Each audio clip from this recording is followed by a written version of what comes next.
पाणी होता. पाणी आहे, मुंगी वाट बदलत नाही, माघार तर अजिबात घेत नाही. ती सरळ पाण्याला वळसा घालते आणि पुढे निघून जाते. अरे एवढीशी मुंगी जर माघार घेत नाही तर आम्ही माघार का घ्यावी? काही होऊ द्या, माघार घ्यायची नाही. हे छत्रपती शिवाजी महाराजांनी दिलेलं आम्हाला यशाचं सूत्र आहे. तुमच्याकडे काय आहे काही नाही, काही फरक पडत नाही. तुम्ही कोण आहात महत्वाचं नाही, तुम्ही काय करता आहात हे महत्वाचं. आता कोण आहात महत्वाचं नाही, तुम्ही कोण होणार आहात ते महत्वाचं. महाराजांनी उद्याचं भविष्य घडवण्यावर सगळ्यात मोठा जोर दिला. शून्यातनं विश्व उभा केलं. हे महाराजांचं सगळ्यात मोठं वैशिष्ट्य. नाहीतर एखादा त्याला म्हटलं काय रे काय, आमची परिस्थिती नव्हती हो. तू गप. मला भयान राग येतो असल्या माणसांचा. आमची परिस्थिती नव्हती हो. परिस्थिती माणसाला घडवती नाही आणि परिस्थिती माणसाला बिघडवती नाही. माणूसच परिस्थिती घडवतो आणि माणूसच परिस्थिती बिघडवतो. ही सगळ्यात मोठी वस्तुस्थिती आहे.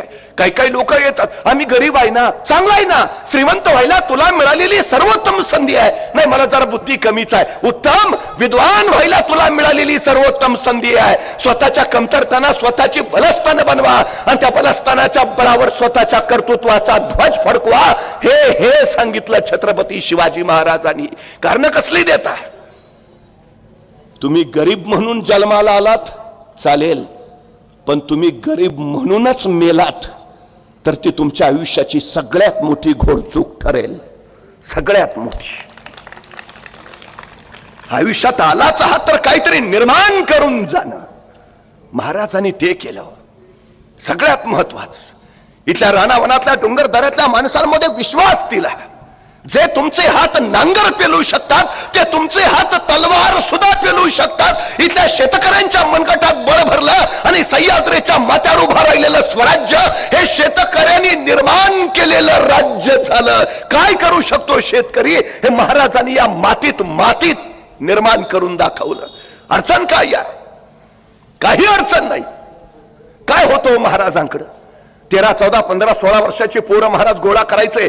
दूरवर एखाद्या जंगलात जायचे. जंगलातल्या दाट झाडीत त्या पोरांना तलवारबाजीचा युद्धाचं शिक्षण प्रशिक्षण द्यायचे. पण कुणाला न कळत, कुणाला कळणार नाही अशा बेतानं. आणि आपल्या जंगलात आत काय चाललंय ते बाहेर कुणाला कळू नये म्हणून शिवबाराजांनी जंगलाच्या बाहेरच्या झाडावर एक पोऱ्या उभा केलेला असायचा. त्याला सांगितलेलं असायचं, कुणी अनोळखी माणूस येताना दिसला की तो नुसता खुन्याचा आवाज कर. तुझा खुन्याचा आवाज ऐकला की आम्ही तलवारी शमशेर लपवून ठेवतो आणि विटी दंडूचा खेळ चालू करतो. म्हणजे कुणाला कळणार नाही आपला हात काय चाललंय ते. त्या दिवशी शिवबाराजांचा खेळ रंगात आला होता. आपल्या सोबत त्यांना तलवारबाजीचं युद्धाचं शिक्षण प्रशिक्षण दिलं जात होतं. त्याचवेळी जंगलाच्या बाहेरच्या झाडावर एक खुन्याचं पोरग टेहळणी करत बसलं होतं. त्याचवेळी त्याला दिसलं एक 15-16 वर्षाचं रांगडं पोरग येताना. तसं खुन्याचं पोर थररलं, नीट निरकून बघितलं, येणारं पोर अनोळखी वाटलं. तसं बसल्या जागेवरून त्याने हुबेहूब मोराचा आवाज काढला. मोराचा आवाज म्हणजे खून. शिवबाराजांना कळवायची कुणी अनोळखी येतंय सावध राहा. शिवबाराजांनी मोराचा आवाज ऐकला. आपल्या सोबत त्यांना सांगितलं, अरे तलवारी शमशेर लपवून ठेवा,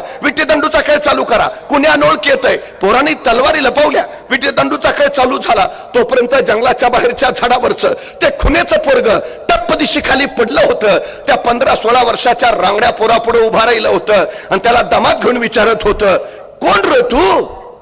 आणि ते 15-16 वर्षाचं रांगडं पोरग सांगत होतं, रामोशाचा बहिर्जी जी. काय काम काढलं सर? काही नाही जी, राजांना भेटायचं होतं. कार बोलू की राजांना? मग सांगतो. ते खुन्याचं पोर म्हणलं, तू थांबतच, मी राजासनी सांगाव देऊन येतो. खुन्याचं पोर गात गेलं, राजांना सांगू लागलं, राज कुणी रामोशाचा बहिर्जी आलाय जी. राजा म्हणले, दे पाठवूनात. बहिर्जी आत आला, राजांपुढे उभा राहिला. राजाने विचारलं, काय काम काढलं सर? तसा बहिर्जी म्हणाला, राज आम्हाला मी तुमच्या खेळात घ्या की सामील करून. राजाने विचारलं, काय येतं तुला? सगळं येतची. कसला बी आवाज करतो, कुणाची बी नक्कल करतो. राजा वेषांतर तर असा करतो की तुम्ही बी ओळखायचा नाही. राजांना पटलं वाटलं माणूस कामाचा. असं मग चल या आतापासूनच आमच्या खेळात ये. तसा बहिर्जी घुटमळला. म्हटला, राज उद्यापासून येतो की जी. कार नाही, बापाला सांगावा दिला असता. राज बापाला सांगून उद्यापासून येतो की जी. राजे म्हणले, ठीक आहे, ये उद्यापासून. बहिर्जी जायला वळाला, 5-6 पाऊलं गेला. अचानक काय वाटलं कुणास ठाऊक, बहिर्जी पुन्हा माघार आला. राजानं म्हणाला, राज एक सांगू का जी? राजे म्हणले, बोल. नाही, कुणी अनोळखी माणूस आला तर तुम्हाला कळावं, म्हणून तुम्ही झाडावर जो पोऱ्या उभा केलाय त्याला सांगा ह्या दिवसात मोर वरडत नाही ते. नाही कोणी जाणता माणूस यायचा आणि मोराचा आवाज ऐकायचा, तो विचार करायचा या दिवसात जर मोर ओरडतच नाही तर आवाज आला कुठून? आयतं गवसून जाल राजाने माणसं गोळा केली, त्याशी दऱ्याखोऱ्यातली गिरिकंदरातली अचूक ज्ञान सूक्ष्म निरीक्षण असलेली हाच बहिर्जी पुढे राजांचा गुप्तहेर प्रमुख झाला. आज जगाच्या पाठीवर अमेरिकेची गुप्तहेर यंत्रणा रॉ आणि इस्रायलची मोसाद या सर्वोत्तम गुप्तहेर यंत्रणा मानल्या जातात.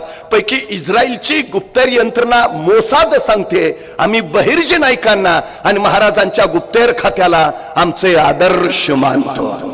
रानावनात उगवलेल्या पोरांना महाराजांनी आंतरराष्ट्रीय ख्याती प्राप्त करून दिली. त्यांच्यातल्या क्षमता, त्यांच्यातल्या कौशल्याला वाट करून दिली आणि मातीसाठी मरणारी निष्ठावंतांची मानदेडी उभा राहिली. हे महाराजांचं सगळ्यात मोठं वैशिष्ट्य आहे, सगळ्यात मोठं. अनेकांच्या शौर्याच्या बळावर, पराक्रमाच्या बळावरच सह्याद्रीच्या दऱ्याखोऱ्यामध्ये स्वराज्य नांदू लागलं. जे झोपले होते ते जागे झाले, जे जागे होते ते उभे झाले, जे उभे होते ते चालते झाले. चालणाऱ्यांच्या खांद्यावर भगवे निशाण आले. हे हिंदवी स्वराज्य व्हावं ही स्त्रींची इच्छा दौडू लागली. मोहीम फत्तेच्या इशारातली उडवू लागली. आणि बघता बघता महाराजांनी राज्याभिषेकाची घोषणा केली. खर तर महाराजांच्या राज्याभिषेकालाही काहींनी विरोध केला, पण तो सारा विरोध मोडीत काढीत महाराजांनी राज्याभिषेकाची घोषणा केली. याच्या कारण आदिलशाही, निजामशाही, मोगल हे छत्रपती शिवाजी महाराजांना एका जहागीरदाराचा बंडखोर मुलगा मानत होते. ते राजा मानायला तयार नव्हते. आदिलशाही, निजामशाही यांच्या अंकित असणारे सरदार महाराजांना राजा मानतच नव्हते. एखाद्या शाह्यांशी तह करार करायचा झाला तर महाराजांना तो करता येत नव्हता. महसुली व्यवस्थेमध्ये नियम कायदे बनवायचे झाले, महाराजांना ते बनवता येत नव्हते. आणि राज्याभिषेकाचं सगळ्यात महत्वाचं कारण रयतेला स्वतःचे राज्य हवे होते, रयतेला स्वतःचा राजा हवा होता. आणि महाराजांच्या मनी एक प्रश्न होता, कदाचित भविष्यात आपण असू, आपण नसू, पण हे राज्य टिकलं पाहिजे. आपण नसताना इथल्या लोकांना आम्ही प्रेरणा दिली पाहिजे की ज्याच्यासाठी इथली लोक लढतील. ती प्रेरणा म्हणजेच राज्याभिषेक.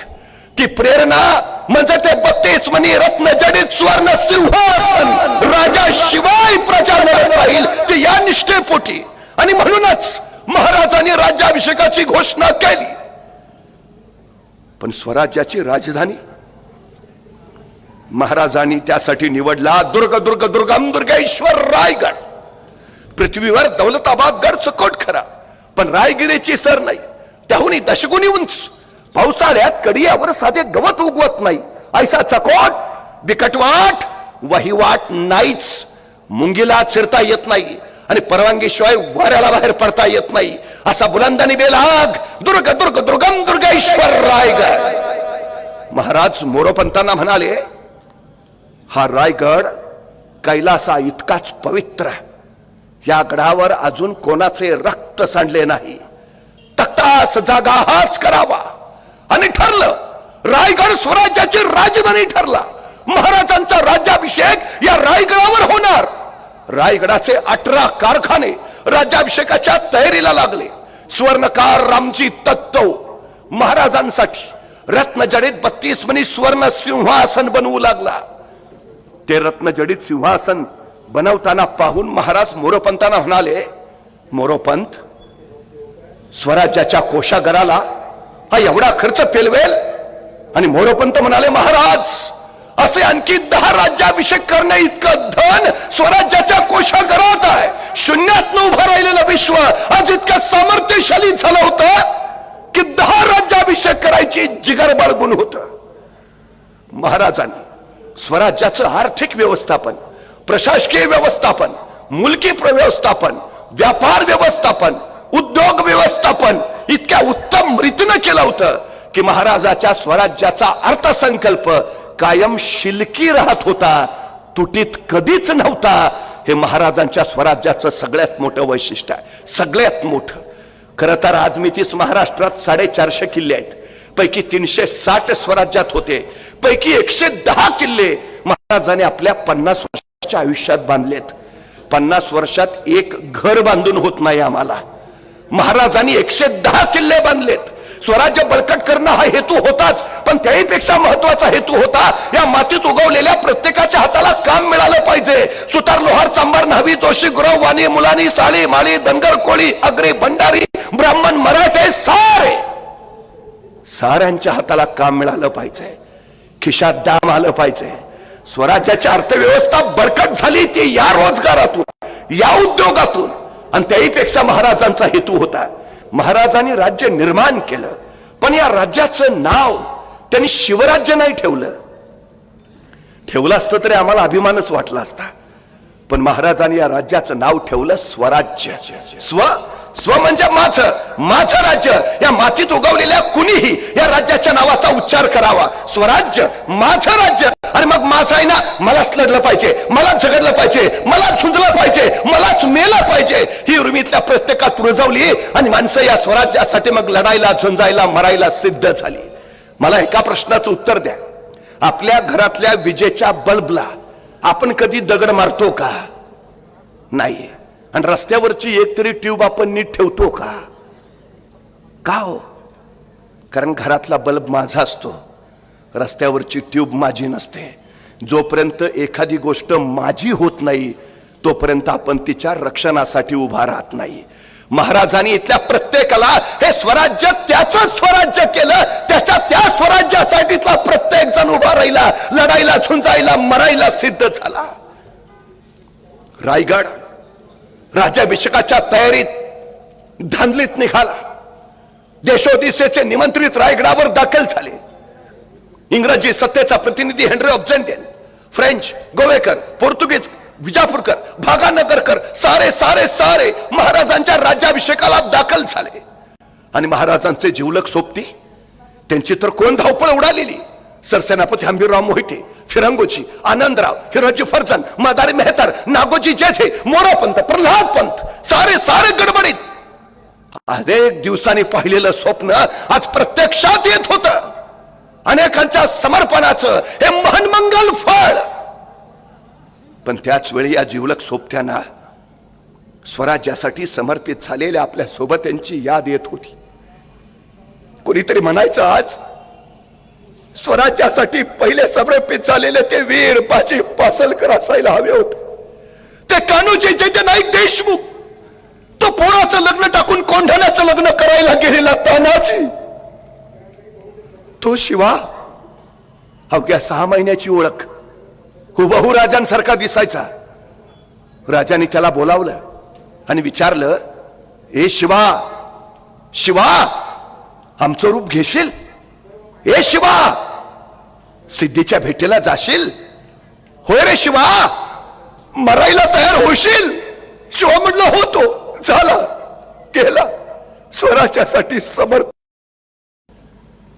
पुरंदरावर त्या दिलेर कराशी झुंजणारे मुरारबाजींचा शौर्य बघितला आणि तो दिलेर खान हबकला. मुरारबाजींना म्हणाला, वज्रगड तर आम्ही घेतलाच आहे, पुरंदर सुद्धा घेऊ, तुम्ही का मरता फुका, ये आमच्याकडं, बादशाह जागीर देतील. आणि कडाडले मुरारबाजी, अरे माझ्या राजानं मला काय कमी केलं म्हणून येऊ तुझ्याकडं, तुटतील फुटतील कुठले, हाट.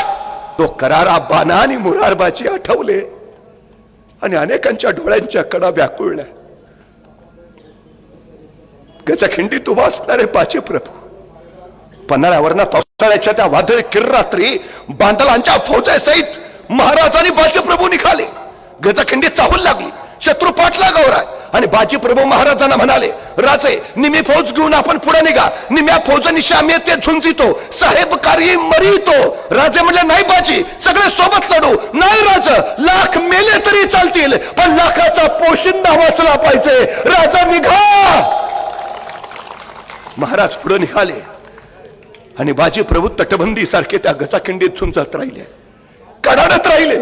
जाऊन सांगा त्या यमाला, जोपर्यंत राजे विशाळगडावर पोहोचल्याचे तोफांचे आवाज आमच्या कानावर पडत नाहीत, हा बाजी प्राण सोडणार नाही.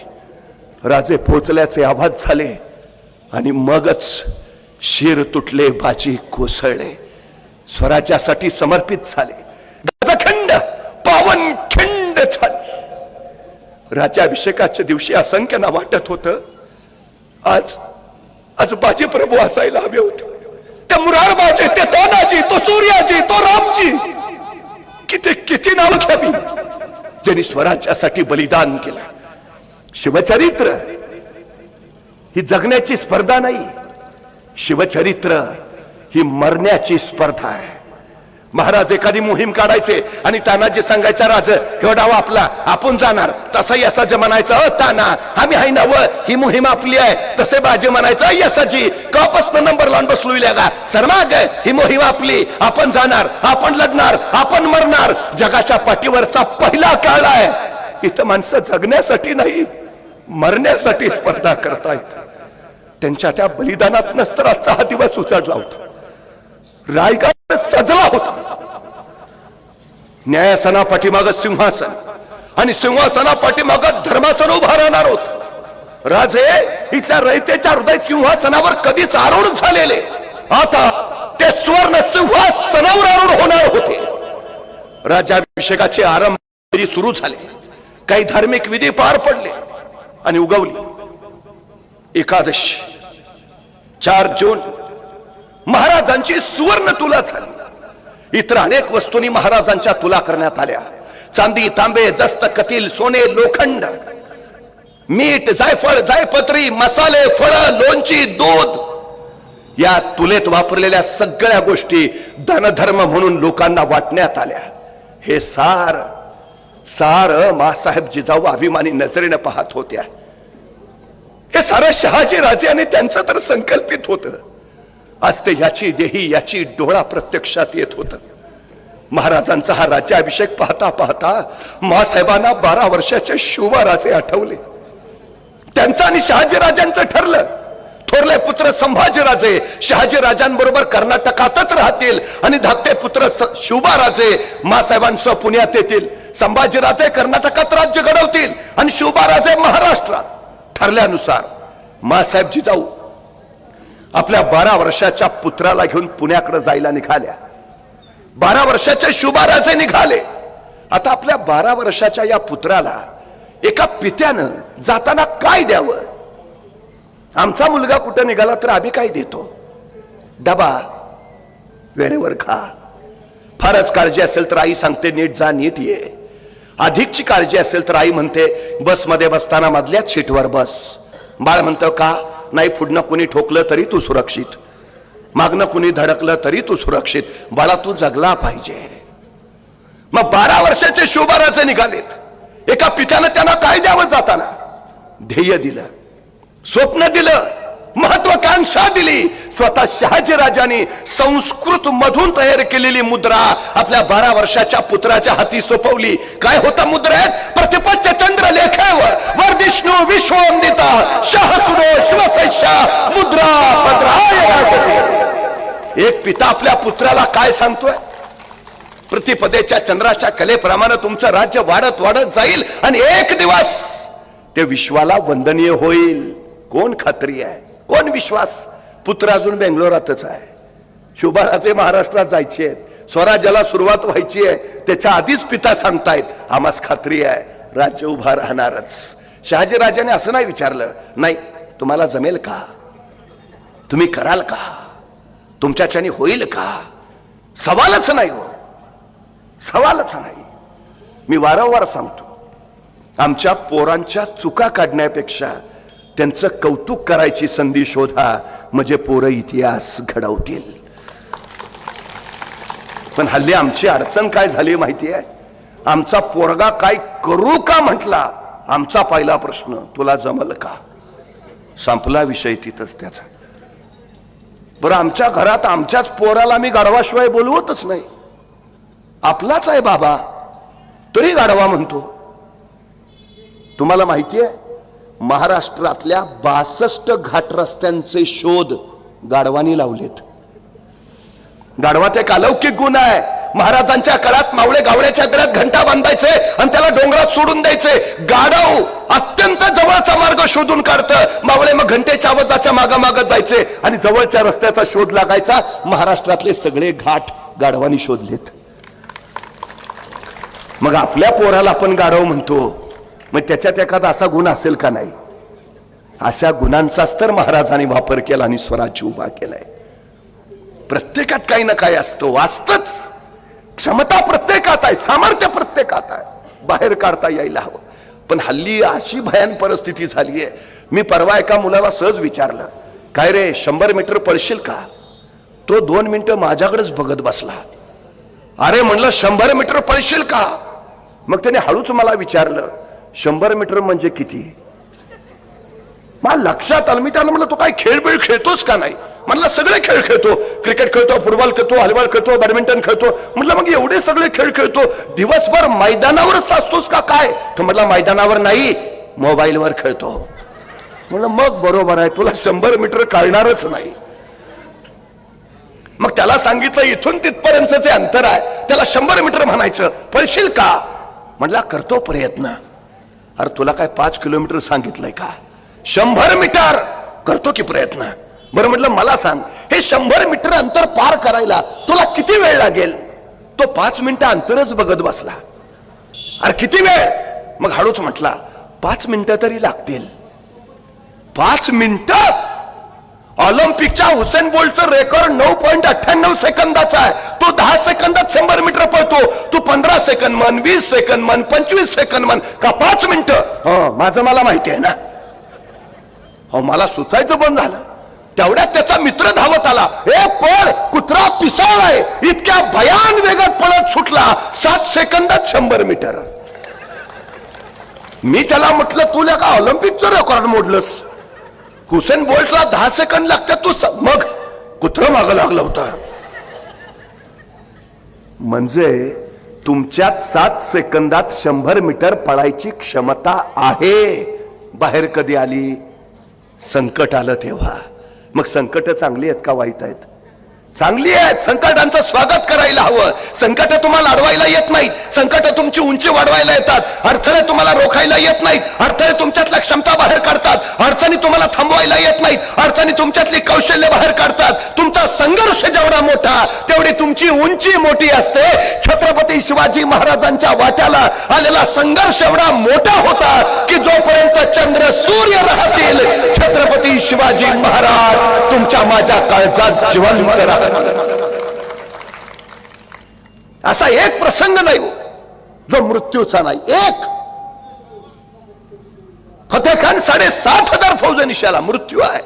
40,000 फौजनिशी अफजल खान आला, मृत्यू आहे. 1.25 लाखाची फौज गुण शाहिस्ता खान आला, मृत्यू आहे. 3 लाखाची फौज गुण मिर्झा राजे आला, मृत्यू. महाराज आग्र्यात अडकले, मृत्यूच. तरी प्रत्येक प्रसंगात महाराजांनी मृत्यूवर मात केली. प्रत्येक प्रसंगात. आग्र्याहून तर महाराज परत जिवंत परत येतील का खात्री नव्हती. पण परत येऊन महाराजांनी सुवर्ण सिंहासन उभा केलं. परत येऊन संपलं वाटत असताना राखेतनं कशी भरारी मारायची हे छत्रपती शिवाजी महाराजांकडनं शिकायचं. सगळ्यात महत्वाचं 5 जून द्वादशी उजाडली. रायगड गुड्याने उभारला, फुलांनी सजला, तोरणं बांधली गेली. असंख्यांच्या बलिदानाचं समर्पणाचं महान मंगल फळ आज सत्यात उतरत होत. ज्येष्ठ शुद्ध त्रयोदशी मराठी माणसाच्या मनातला प्रचंड मोठा दिवस, मराठी अस्मितेचा, मराठी स्वाभिमानाचा. सूर्योदयाला 3 घटिका कमी असताना महाराजांच्या राज्यारोहणाचा मुहूर्त होता. सायंकाळ झाली आणि राज्याभिषेकाच्या अभिषेक पर्वाला सुरुवात झाली. मंडप वेदीतल्या आसंदीवर महाराज आरोहण करते झाले. पाठोपाठ महाराणी सोयराबाई, युवराज संभाजीराजे स्थानापन्न झाले. अष्टप्रधान मंडळाने आपापल्या जागा घेतल्या. पूर्वेला तुपाचा सुवर्ण कलश घेऊन मोरपंत उभा राहिले, तर दक्षिणेला दुधाचा कलश घेऊन सरसेनापती हंबीरराव मोहिते खडे झाले. अष्टदिशांना अष्टप्रधान उभा राहिले. अभिषेक सुरू झाला. त्याच वेळी महाराजांचं लक्ष दक्षिणेला उभा असणाऱ्या सरसेनापती हंबीररावांकडे गेलं. राज्याभिषेकाच्या काही दिवस आधी हंबीरराव मोहिते सरसेनापती झाले होते, पण त्यांच्या अगोदर होते ते सरसेनापती प्रतापराव गुजर. आणि महाराज प्रतापरावांच्या आठवणीनं क्षणभर व्याकुळ झाले. प्रतापराव, या प्रसंगी तुम्ही असायला हवे होता प्रतापराव. आणि महाराजांच्या समोर तरळू लागली ते दृश्य. शाहिस्ता खान मारल्यानंतर मिर्झा राजा जैसे स्वराज्यावर चाल करून आला. मिर्झाला माहिती आहे राजांचा जीव गडात नाही, किल्ल्यात नाही, प्रांत प्रदेशात नाही. राजांचा जीव आहे तो इथल्या रयतेत. आणि या मिर्झानं रयत छळायला सुरुवात केली. गावाच्या गावात झाली, खुल्याम कत्तल्या रमल्या, आक्रोश किंकाळ्या आरवळ्या, रक्ताच्या चिळकांना, मृतांचा अनेक प्रतांच्या काच, यातनांचा कल्लोळ उडाला. आणि राजे व्याकुळले. राज्य कुणासाठी? रयतेसाठीच ना. मग रयतच वाचत नसेल तर राज्य वाचून काय उपयोग? आणि राजे आले ते थेट मिर्झाकडे. मिर्झा, थांबवा हा रयतेचा छळ, थांबवा ही जुमखोरी. तसे मिर्झा म्हणाले, राजे हा छळ थांबवणं तुमच्याच हाती आहे. मतलब आपण मोगलांचे मनसबदार व्हावं. आपण औरंगजेब बादशाची ताबेदारी घ्यावी. आणि संतापले राजा मिर्झा, आम्ही तुम्हाला महाराणा प्रताप सिंहांचे वंशज समजत होतो. या स्वातंत्र्याच्या लढाईत तुम्ही आमच्या सोबत याल असे वाटले, पण तुम्ही तर मिर्झा यासाठी नाही असंख्याने रक्त सांडलं की आम्ही मोगलांची ताबेदारी घ्यावी. यासाठी नाही अनेकांनी बलिदान दिलं आम्ही तुमची मनसबदारी स्वीकारावी. यासाठी नाही हे स्वराज्य उभा केलं आम्ही तुमची लाचारी पत्करावी. नाही मिर्झा, हे होणे नाही. आणि मिर्झा छदमी म्हणाले, राजे रयतेची फिकीर करावी. आणि अखेर रयतेसाठी महाराजांनी तह स्वीकारला. पुरंदरास 23 किल्ले मिर्झाला द्यावे लागले.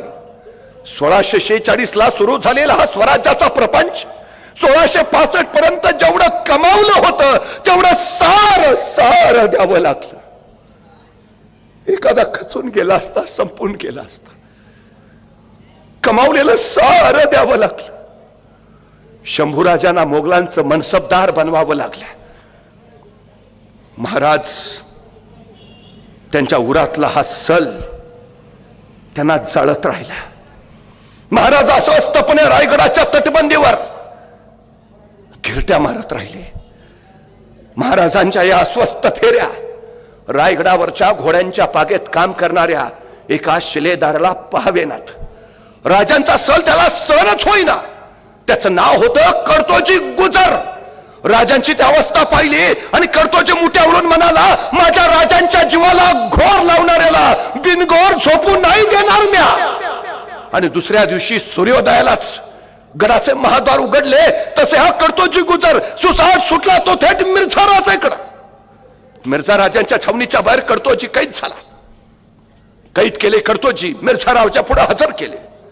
मिर्झा राजाने विचारलं, कोण? जी कर्तोजी गुजर. कुठून आला? जी शिवाजी राजांकडनं. का? आपली चाकरी करावी म्हणतो. नामुमकिन. राजांची माणसं तुटतील फुटतील कुठली? नामुमकिन. तसे कर्तोजी म्हणाले, तसं नव्हं, पण आता तुमच्या तडाक्यातनं आमचं राजा काय वाचणार आहे ती का? त्यांच्या बरोबर मरण्यापेक्षा तुमच्या बरोबर जागलेलं नाही का चांगलं, म्हणून आलोय तुमच्याकडं, घ्या की चाकरीत. आणि मिर्झाला पटला. सही बात बोले. आणि मिर्झाने कर्तोजीला चाकरीत घेतला. पण कर्तोजींच्या उरात डाव मात्र वेगळाच होता. कर्तोजी संधी शोधत होते आणि अखेर कर्तोजीला संधी मिळाली. दस्तुरखुद्द मिर्झा राजांच्या छावणीला पहारा द्यायची जबाबदारी या कर्तोजी गुजरांवर आली. सायंकाळ झाली, रात्र सरली, पहिला प्रहर संपला, पहारे बदलले आणि दुसऱ्या प्रहराला पहारे द्यायला कर्तोजी गुजर मिर्झाच्या छावणी जवळ आले. रात्रभर चढलेली सगळी छावणी गाढ निद्रिस्त. दूरवर कुठेतरी कुत्र्याच्या केकाटण्याचा नाहीतर जागते रहोच्या आरोळीचा आवाज. बाकी सारं शांत. कर्तोजींना आजूबाजूचा अंदाज घेतला.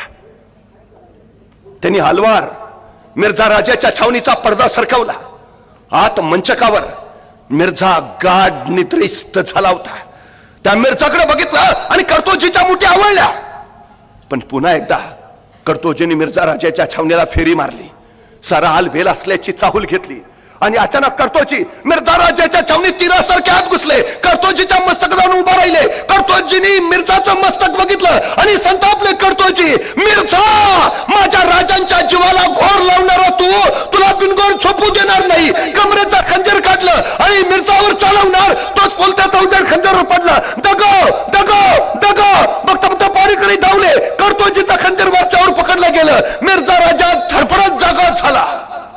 वार करणारा तो कर्तोजी पाहिला आणि मिर्झा हबकला.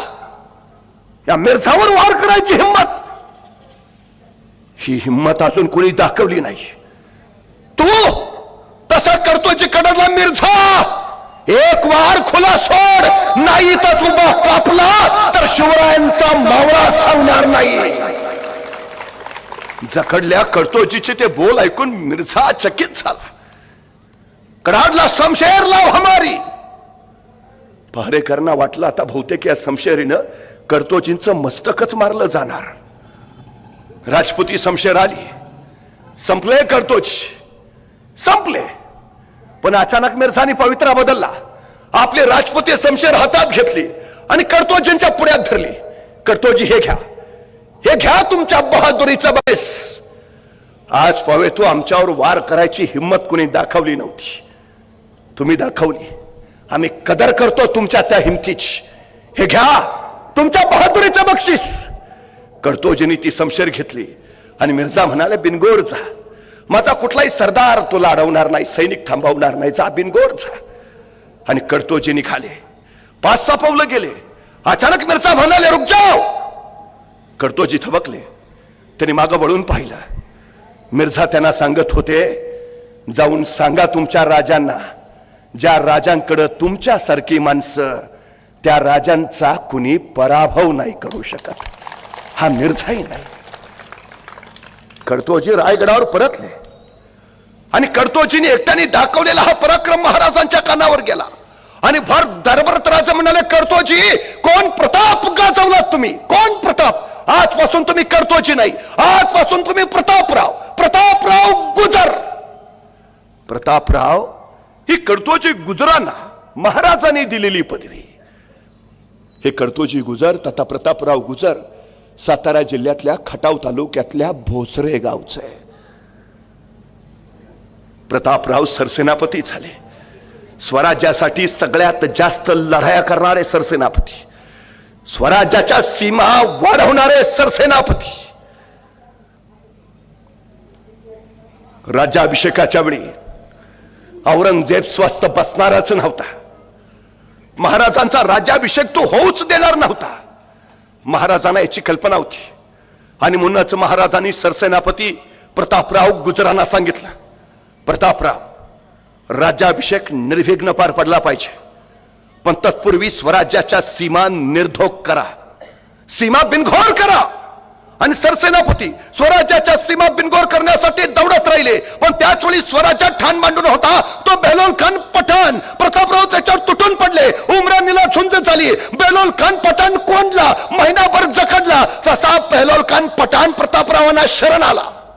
चूक झाली, पुन्हा इकडे येणार नाही. एक वेळ धर्म वाट द्या, एक वेळ. शरण आलेल्या बेलोल खान पठाणाला भोळ्या प्रतापराव गुजरांनी सोडून दिला. वार्ता महाराजांना कळाली आणि महाराज संतापले. प्रतापराव तुम्ही तर सिपाहीगिरी केली, ही सेनापतीगिरी कुठली? काय करणे सला केलात, काय करणे धर्म वाट दिलीत? तो बेलोल खान माझ्या सापाची जात फिरून दंश करणारच. महाराजांना कळालं होतं, माहिती होतं प्रतापरावांनी चूक केलीच, का सोडलं. आणि आतापर्यंत या देशात हेच झालं होतं. शत्रूला उदार मानानं सोडून देणारे याच हिंदुस्थानातले आमचे राजे. आम्ही शत्रूला उदारपणे सोडून दिलं, पण शत्रूनं मात्र आम्हाला कधीच सोडलं नाही, अजिबात नाही.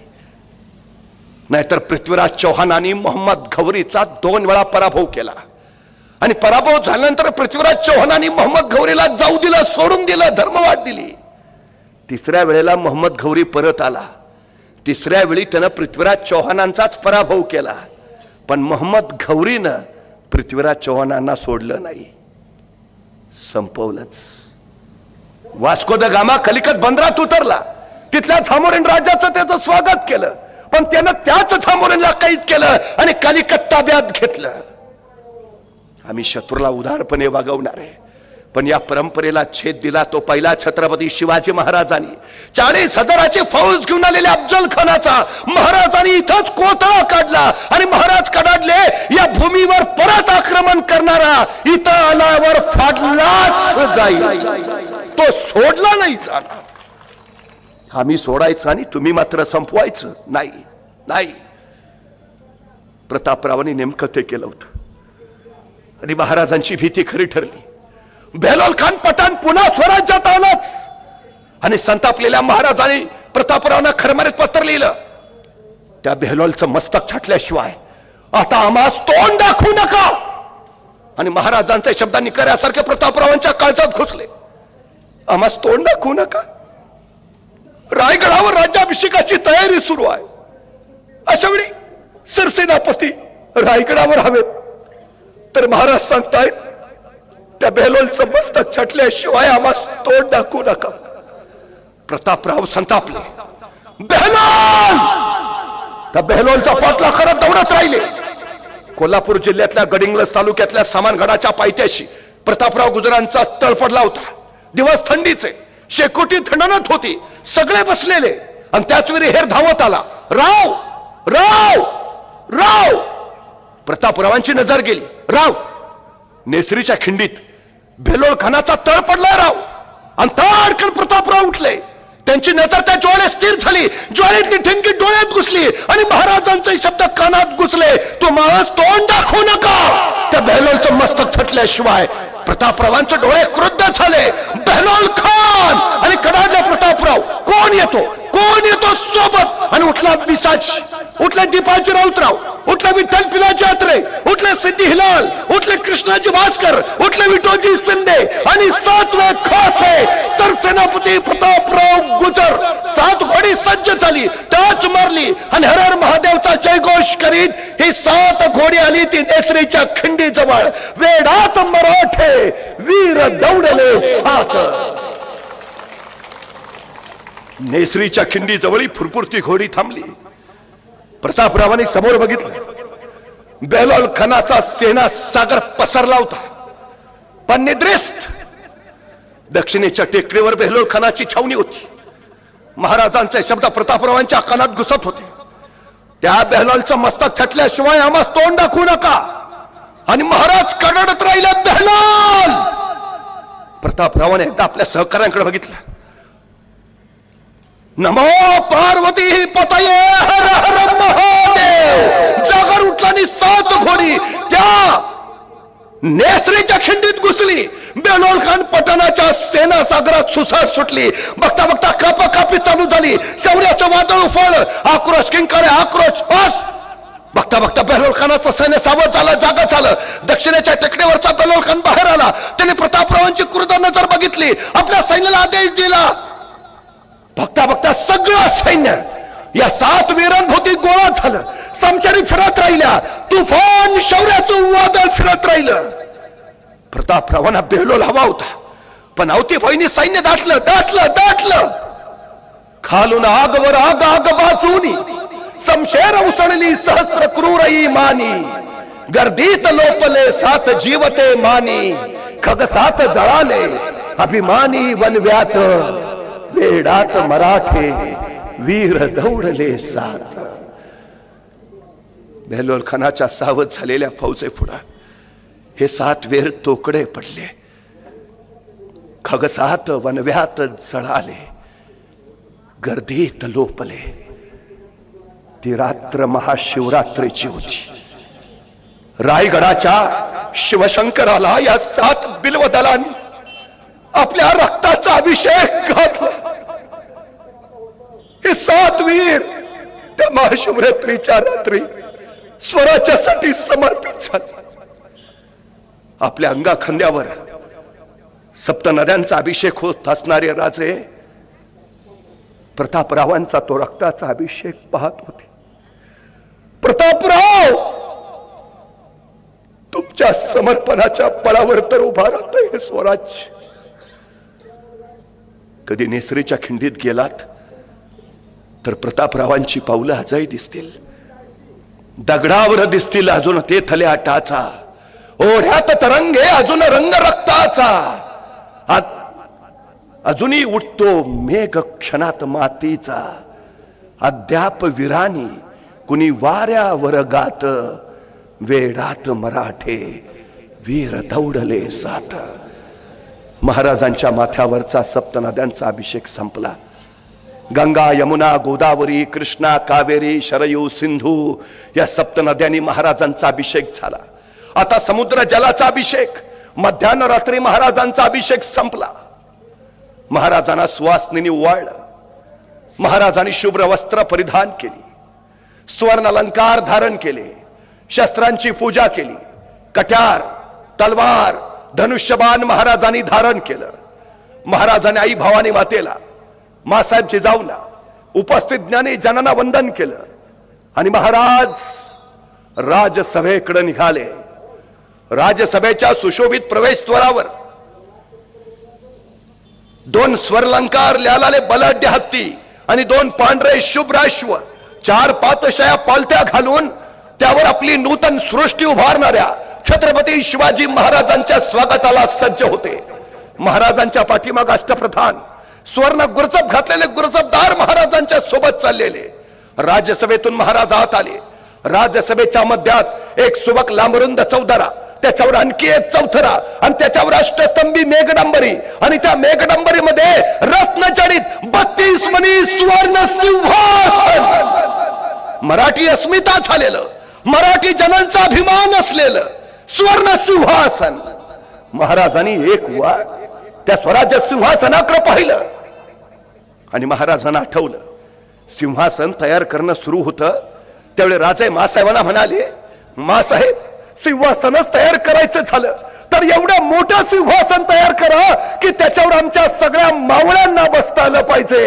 एक शिवराय छत्रपती नाहीत होणार मासाहेब, या मातीत उगवलेला प्रत्येक जण छत्रपती असेल. हे राज्य रयतेच. महाराज त्या सिंहासनाकडे निघाले. सिंहासनाच्या पाठीमाग सुवर्णांकित भाल्याच्या टोकावर अधिकार दर्शक राजसत्तेची चिन्ह झळकत होती. सोनेरी मत्स्य, मोरचल, एका स्वर्णांकित भाल्याच्या टोकावर समपातळीत लोंबणारी सोन्याची तराजू. खरं तर आधुनिक न्यायशास्त्राचा जन्म आताचा, पण निपक्ष न्यायाचं प्रतीक म्हणून समपातळीत लोंबणारी तराजू 350 वर्षापूर्वी महाराजांनी आपल्या सिंहासना पाठीमागे ठेवली. हे राज्य निपक्ष न्याय देई. अश्वदलाची, आरमाराची ती राजचिन्ह झळकत होती. खर तर महाराजांनी राज्य उभा केलं, पण महाराजांनी पहिला विचार हा केला, या देशात राज्य नव्हती असं नाही. विजयनगरचं साम्राज्य होतं, देवगिरीचं राज्य होतं, पण उद्ध्वस्त झालं. कदाचित आपण उभा करत असलेलं हे राज्यही नाही, हे राज्य चिरंतन राहिलं पाहिजे. आणि महाराजांनी पहिला विचार केला, स्वराज्याला धोका कुठून, स्वराज्याला धोका कुठून. आणि महाराजांच्या लक्षात आलं, महाराष्ट्राला धोका जमिनीवरनं नाही, महाराष्ट्राला धोका समुद्रावरनं आहे. परवा मुंबईवर 26/11चा दहशतवादी हल्ला झाला आणि मग आम्हाला कळालं महाराज म्हणत होते ते खरं होतं. महाराष्ट्राला धोका जमिनीवरनं नाही, समुद्रावरनं. आणि म्हणूनच सम्राट चंद्रगुप्तानंतर हिंदुस्थानात स्वतःचं आरमार असणारे पहिले राजे म्हणून आम्हाला छत्रपती शिवाजी महाराजांचं नाव घ्यावं लागतं. कधी भारतीय नौदलात गेला तर नौदलाच्या प्रवेशद्वारावरच लिहिलंय, भारतीय आरमाराचे जनक छत्रपती शिवाजी महाराज. आरमार उभा राहिलं, पण आरमारासाठी जहाजं हवीत, तोफा हव्यात, दारुगोळा हवा. तत्कालीन काळात जहाजं इंग्रजांकडनं घ्यावी लागायची, तोफा पोर्तुगीजांकडनं, दारुगोळा डचांकडनं. ते देत होते, महाराज विकत घेत होते. पण महाराजांनी विचार केला, इंग्रज जहाज देत आहेत, पोर्तुगीज आज तोफा देत आहेत, डच आज दारुगोळा देत आहेत, पण उद्या हे सगळं देणं यांनी बंद केलं का. आणि महाराजांच्या लक्षात आलं, जी माणसं दुसऱ्याच्या खांद्यावर उभा असतात केव्हाही ढासळतात, जी माणसं स्वतःच्या पायावर उभा असतात त्यांना कोसळण्याचा धोका नसतो.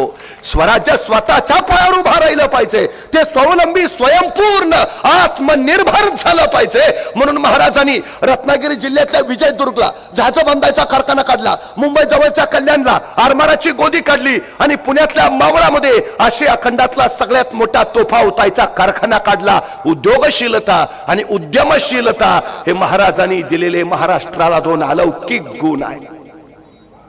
इथल्या मातीमध्ये उद्योग जोपासला, उद्योग वाढ झाली, व्यापार वाढवला. खर तर स्वराज्याच्या बनावटीची जहाजदारिया तरंगू लागली. पण एखाद्या जहाजात अवजड तोफ ठेवली तर तोफेच्या ओझ्याने जहाज डचमळायचं, सबब नेम चुकायचा, तोफेचा गोळा पुढे सुटला, दाब मागं पडला की जहाज पाण्यात बुडायचं. महाराजांनी बघितलं, एका दिवशी विचार केला आणि महाराज कल्याणच्या कारखान्यात गेले. मी सांगतो तसं जहाज तयार करा, मी सांगतो तसं. आणि महाराजांनी सांगितलं असं असं असं, आणि तसं तसं जहाज तयार झालं. तत्कालीन काळात पाण्यावर अत्यंत जलद गतीनं पळणार, किती ओझं ठेवलं तर न डचमळणार, तोफेचा गोळा पुढे सुटला, दाब मागं पडला तरी पाण्यात न बुडणार, असं विलक्षण जहाज महाराजांनी निर्माण केलं. ज्या इंग्रजांकडनं जहाज विकत घ्यावी लागायची त्या इंग्रजांनी महाराजांना पत्र पाठवलं, तुम्ही तयार केलेलं जहाज आम्हाला विकत देता का? महाराजांनी त्या जहाजाचं नाव ठेवलं संगमरी तथा संगमेश्वरी जहाज. महाराजांकडे एक विलक्षण गुण आहे, जिज्ञासा. दुर्दैवानं तो आत्ताच्या आमच्या पोरांमध्ये राहिलाच नाही. इंग्रजांनी आमच्यावर 150 वर्ष राज्य केलं. त्यांना मालक बनवून राहायचं होतं, आम्हाला गुलाम बनवायचं होतं. म्हणून मॅकॅलॉनं जी शिक्षण पद्धती बनवली तीच मुळात गुलाम बनवणारी, ज्यात जिज्ञासा नावाचा गुणच नाही. म्हणजे तुम्ही कधी बघितलं असेल तर लक्षात येईल, हल्लीची पोरं प्रश्नच विचारत नाहीत. प्रश्न न विचारायची 2च कारणं आहेत. एक, सगळं येतंय, आणि 2, काहीच येत नाही. सगळ्यात मोठी अडचण आहे. म्हणजे मला कधी कधी बरं वाटतं, बरं झालं ते सफरचंदाच्या झाडाखाली न्यूटनच बसला होता. ते सफरचंद खाली पडलं आणि त्याला प्रश्न पडला, सफरचंद खालीच का पडलं, आणि मग गुरुत्वाकर्षणाचा शोध लागला. मला बरं वाटतं, बरं झालं ते झाडाखाली न्यूटनच बसला होता. ते आपल्यातला एखादा बसला असता आणि पडलं असतं सफरचंद खाली, काय प्रश्न पडला असता आपल्याला? बरं झालं मी असतानाच पडलं. दुसरा प्रश्न, बरं झालं आणखी कुणी नाही, अकेले अकेले खाएंगे. आणि जर एखाद्याला प्रश्न पडलाच, सफरचंद खालीच का पडलं, आणि त्यानं विचारलं वडिलांना, बाबा सफरचंद खाली का पडलं? बाबा म्हणणार, खा ना मुकाट्यानं, का डोक्याला ताप देतो, हाय ते व्याप कमी आहेत का? संपला आमचा न्यूटन सफरचंदाच्या झाडाखालीच. जिज्ञासा नाहीच आहे. ज्ञान कशातनं वाढतं? अभ्यासातनं. अभ्यास कशातनं? जिज्ञासेतनं. आमच्या पोरांमध्ये पहिला गुण हवा, जिज्ञासा. विलक्षण गुण आहे तो महाराजांमध्ये, विलक्षण. इंग्रजांच्या वखारीवर छापा मारला महाराजांनी सुरतेच्या स्वारीत. आता शोधावं काय? सोनानं संपत्ती, पण महाराजांची जिज्ञासू नजर भिरभरत होती. इंग्रज सुधारलेले, पुढारलेले, काहीतरी वेगळं असेल. आणि त्या वखारीच्या एका कोपऱ्यात महाराजांना कसलं तरी यंत्र मिळालं. यंत्र आणलं महाराजांनी उचलून. यंत्र उचलून आणलं खरं, पण यंत्र कशाचं आहे तेच कळेना. जिज्ञासा किती आहे महाराजांची बघा. महाराजांनी पुन्हा इंग्रजांना पत्र लिहिलं, ते परवा छापा मारलेला, आणलंय तुमचं यंत्र उचलून, पण कशाचं आहे सांगता का? नाही सांगितलं इंग्रजांनी. महाराजांनी शोध घेतला, हे यंत्र कशाचं, आणि कळालं हे छपाई करायचं यंत्र आहे. उत्तम उत्तम ग्रंथ छापता येतील, ज्ञान प्रवाहित करता येईल, हे यंत्र चालू व्हायला हवं. महाराजांनी परत इंग्रजांना पत्र लिहिलं, ते छपाई यंत्र चालवणारा माणूस पाठवता का? नाही पाठवला इंग्रजांनी. महाराजांनी ते यंत्र रायगडावर नेलं. रायगडावर त्याला लिहिता मंडप म्हटलं जायचं, पण यंत्र सुरू नाही झालं. शेवटी महाराजांनी ते यंत्र सुरतेच्या भीमजी पारेख नावाच्या माणसाला दिलं आणि त्याला सांगितलं, हे यंत्र सुरू करा, छपाईकाला सुरू करा. महाराजांनी दिलेलं ते यंत्र सुरतेच्या भीमजी पारेखनं सुरू केलं आणि हिंदुस्थानातला पहिला छापखाना सुरतला चालू झाला, ज्याचं नाव होतं श्री शिवाजी छापखाना. भारतीय छपाई कलेचे जनक छत्रपती शिवाजी महाराज. खरं ते एक काळ होता. आम्हाला समुद्रात जायचं झालं तर आम्हाला पोर्तुगीजांचा परवाना लागायचा. महाराजांनी अशी कलाटणी दिली, आता पोर्तुगीजांना समुद्रात यायचं असेल, महाराजांचा परवाना लागायचा. हॅबेकरे नावाचा फ्रेंच प्रवासी चौलच्या कार्यालयात पोहोचला. त्याला राजापूरच्या बंदरात जायचं होतं. तो परवाना घ्यायला आला खरा, पण आता त्यांनी परवाना घेता घेता पहिला प्रश्न महाराजांच्या अधिकाऱ्याला विचारला. महाराजांचं सैन्य कमी, महाराजांचं सामर्थ्य कमी, महाराजांकडे संपत्ती कमी, तरी महाराज प्रत्येक लढाईत यशस्वी होत आहेत. महाराजांच्या यशाचं कारण काय? आणि महाराजांचा अधिकारी सांगतोय, आमच्या महाराजांच्या यशाचं एकच कारण, अभ्यास, प्रचंड अभ्यास, विलक्षण अभ्यास. आमच्या महाराजांचा सगळ्या क्षेत्र प्रांताचा अभ्यास आहे. धर्मशास्त्र, अर्थशास्त्र, नीतिशास्त्र, समाजशास्त्र, राज्यशास्त्र, इतिहास, तोंडपाठ आणि भूगोल जणू महाराजांच्या नजरेत साठवलाय. अभ्यास महाराजांच्या यशाचं कारण. या हवेकरनं दुसरा प्रश्न विचारला, पण तुमचे महाराज हे सगळं कशासाठी करतायत? तुमच्या महाराजांचं स्वप्न काय आहे? तुमच्या महाराजांचं ध्येय काय आहे? तुमच्या महाराजांची महत्वाकांक्षा काय? आणि महाराजांचा अधिकारी म्हणाला, आमच्या राजांचं स्वप्न, आमच्या राजांचं ध्येय, आमच्या राजांची महत्वाकांक्षा अहद तंजावर ते तहद पेशावर, सिंधू नदीपासून बंगालचा उपसागर अखंड स्वराज्य निर्माण करायचं आणि या स्वराज्यावर भगवा डौलानी फडकावत ठेवायचा. हे आमच्या राजांचं ध्येय आहे. काय ध्येय आहे? अहद तंजावर ते तहद पेशावर, सिंधू नदीपासून कावेरीच्या संगमापर्यंत अखंड स्वराज्य.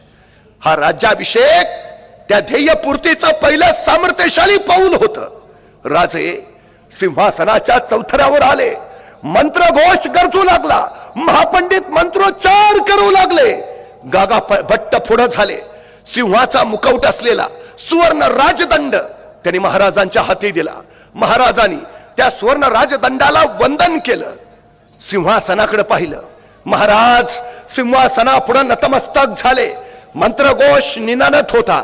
त्याच वेळी महाराजांनी उजवा गुडघा टेकून सिंहासनाला पदस्पर्श न करता सिंहासनारोहण केलं आणि महाराज सिंहासनावर वीरासनात बसले.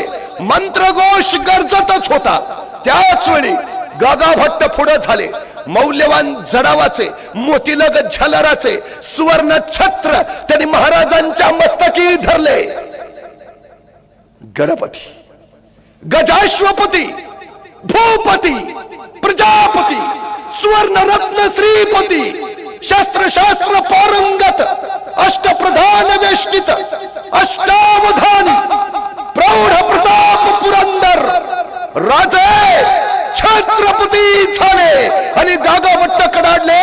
क्षत्रिय कुलावतांस सिंहासनाधीश्वर महाराजाधिराज छत्रपती शिवाजी महाराज की. हजारो मुखातून जय ध्वनी निनादला. जय जयकार झाला. नौबती चढवू लागल्या. चौखडे गरजू लागले. रायगडाच्या माथ्यावरच्या तोफा धडाडू लागल्या. राष्ट्रभूमीला सांगू लागल्या, राष्ट्राला छत्रपती मिळाला. राजे छत्रपती झाले. या मुलांच्या पातळशाहीमध्ये एक मराठा एवढा पातळशा झाला, ही गोष्ट काही साधी झाली नाही. इतिहासाने त्याचे वर्णन केले. महाराजांनी याच वेळी अष्टप्रधान मंडळ नियुक्त केले. कानून जाप्ता तयार केला. स्वराज्याची घटना, या देशाची घटना तयार करणारे डॉक्टर बाबासाहेब आंबेडकर म्हणतात, या देशाची राज्य घटना तयार करताना माझ्या डोळ्यासमोर छत्रपती शिवाजी महाराजांचं स्वराज्य होतं. लोककल्याणकारी राज्य, शेतकऱ्यांचं कास्तकारांचं राज्य, कामगारांचं राज्य, 18 पगड जातींचं राज्य, साऱ्यांना सोबत घेऊन जाणार राज्य, स्त्रियांना प्रतिष्ठा देणार, स्त्रियांचा सन्मान राखणार, गुलामगिरी संपवणार, लोककल्याणकारी रयतेचं राज्य. महाराजांनी राजव्यवहार कोश तयार केला. छत्रपती नावाची नाणी पाडली.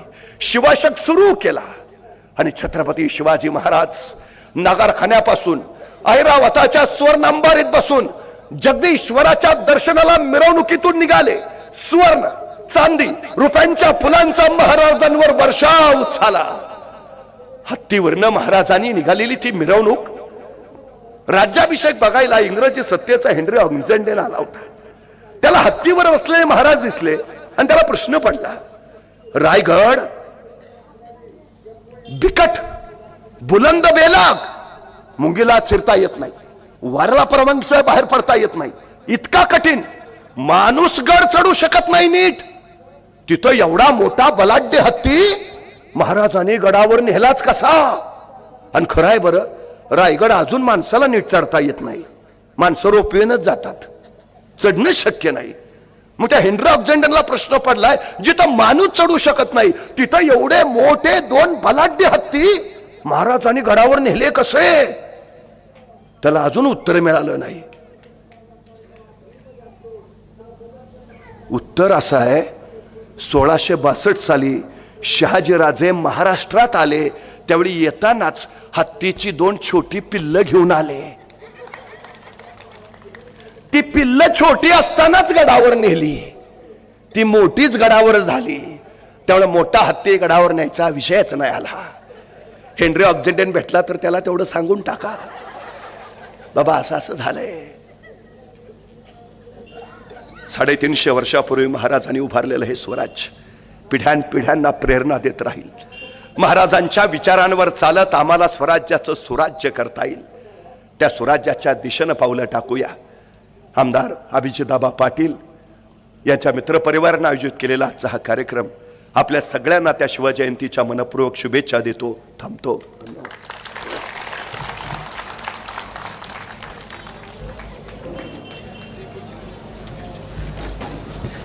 हॅलो.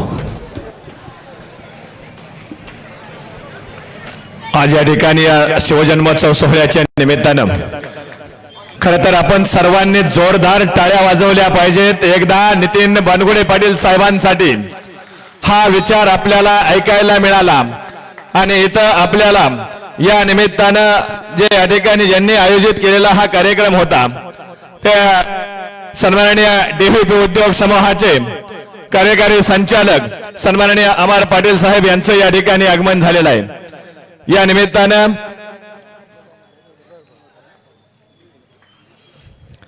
खरं तर सांगावंसं असं वाटतं, रणांगणातून पळ काढणारे अनेक असतात, रणांगणातून पळ करणारे अनेक असतात, पण रणांगणात तळ ठोकून लढणारा अभिजित आबा सारखा एखादाच असतो. मनगडातलं कर्तृत्व, बुद्धीचं चातुर्य आणि माढा तालुक्यातील जनतेचा आशीर्वाद आणि तरुणाईचं आकर्षित करणारा हा नेता म्हणून ज्यांच्या हा माढा तालुका ते सन्माननीय अभिजितआबा पाटील यांचे बंधू असलेले आणि डीव्हीपी उद्योग समूहाचे कार्यकारी संचालक असलेले सन्माननीय अमर पाटील साहेब यांचं या ठिकाणी आगमन झालेलं आहे.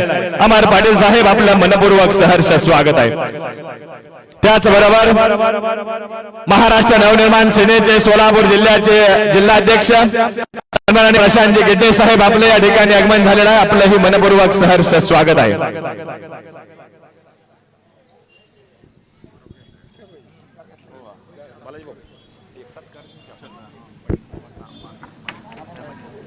फोटो काढायचे त्यांच्याबरोबर.